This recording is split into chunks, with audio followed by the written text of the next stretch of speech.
So how do the children present when they develop cancer?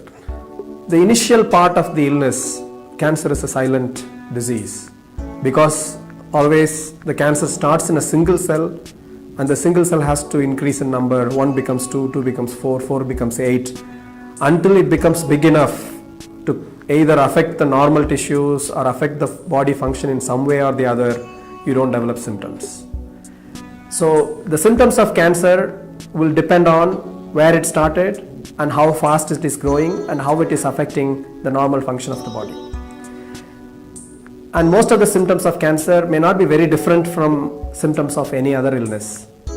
For example, fever. Fever is a very common symptom. Most of the time it is due to infections. The fever usually lasts for say a week, maximum 2 weeks. But whenever a fever is continuing for more than 3 weeks and there is no other reason explaining that fever, cancer has to be considered as one of the possibilities. Similarly, joint pains, if it is unexplained and is ongoing for more than 2-3 weeks, then also the cancer has to be considered as a possibility. If there is any unusual swelling anywhere else in the body, which is continuously slowly growing over a period of time, then the possibility of cancer has to be considered. Say if the child is not behaving normally, suddenly there is a behavioral change, poor school performance, walking difficulties, new development of squint, excessive vomiting which is not getting control and progressively worsening, these can be features of cancer as well.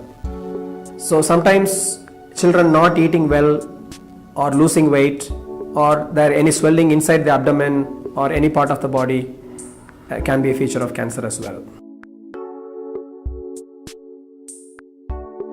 How does the cancer gets diagnosed?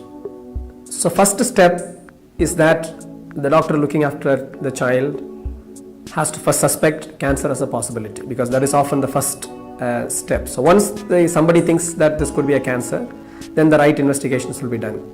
So what kind of investigations will be done will depending on how the child is presenting. For example, if there are blood tests may be done for some other reason, say look at fever or some other investigation, and the blood test may show some abnormality, and then because of that then the doctor suspects there could be a cancer as a possibility and then asks for the right test. Most of the time for the cancer to be confirmed you need a tissue diagnosis. So you need a piece of tissue to be looked under the microscope and special tests to be done on it in order to confirm the diagnosis. Which bit of the tissue will be taken depends on where the symptoms are. For example, if there is a lump, we may have to do a procedure called biopsy where the doctor goes in either by a surgery or by observation through the scans. They will go into the abnormal area and take a piece of tissue and that is sent for investigations, what we call as a histopathology. And in that they will look it under the microscope and also they will put some special stains to stain the surface of the cells which will pick up some specific markers which may be different in different cancers. Those special stains which show what type of cancer it is called as immunohistochemistry. For example, the cancer like blood cancer comes from the bone marrow, which is the soft part inside the bones, and we may have to do something called as a bone marrow aspiration and biopsy, and special tests will be done on that. Sometimes even the blood test will show the evidence of cancer.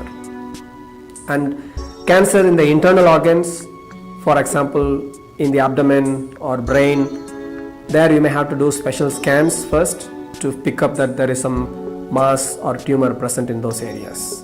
And then once it is picked up by the scans, then some surgical procedure needs to happen in order to pick up a piece of tissue from there to finally confirm the diagnosis of cancer.